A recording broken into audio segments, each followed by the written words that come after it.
While we can make poos simpler to scoop, an unwormed dog drops poos that are parasitic time bombs. The health issues associated with dog poo are documented.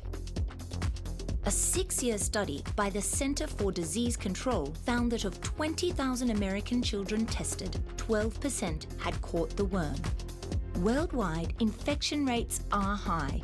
The infection goes hand in hand with statistically higher rates of epilepsy and asthma as well. In Manchester, England, the risks to small children has been sadly highlighted when one girl was infected.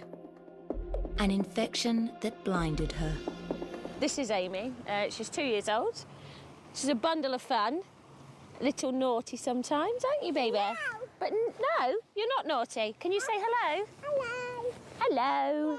Aimee's blindness was due to contact with dog waste in a local park.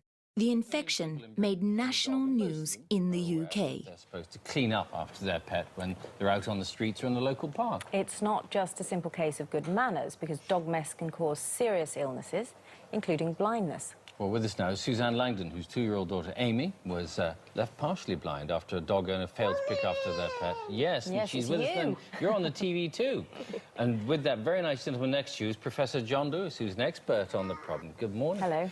Good morning. Suzanne, tell us first of all then what happened to Aimee. We were playing in the park in Manchester, and Aimee had come off the slide and ran towards the gate to go and feed the ducks and fallen into some dog mess. Before I could get to her, she wiped it in her eye. Yeah. And basically, then I took her home, and within 48 hours, her eye had swollen.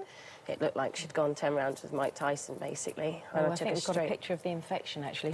So what happened when you realised that that had flared up? You took her to hospital? I took her straight to Manchester Children's Hospital. At the moment, I'm very angry. Incredibly angry. Well, Aimee's 75% blind in her left eye, and that's not going to change. It just spread all down her face. Professor Lewis, how often is this sort of thing happening? Because people should have been aware of this for ages.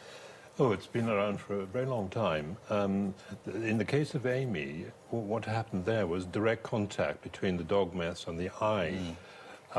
Prime suspect in many dog infections is actually a roundworm called Toxocara. And Aimee does show signs of antibodies to Toxocara and toxocariasis. This is when the dog has worms? Yes, the dog has worms, the roundworms. And unfortunately, with untreated dogs and the street dogs, obviously they're the culprits. It was absolutely heart-wrenching. They nearly had to take Aimee's eyeball, and she could have lost her sight fully. And how do you explain to a 2-year-old child that they can't see the world anymore? It's just, you can't do it. It's heartbreaking, and people need to realise I take responsibility for my daughter, but they need to take responsibility for their pets. If you look at that picture of Aimee, that's a very real consequence of someone's inaction and, you know, complete ignorance. If the councils look back, not just focusing on the dog mess, I think if they tidied up or encouraged residents to keep their areas nice and tidy and gave them initiatives, then if you live in a nice area, you're more likely to keep it tidy and keep it clean.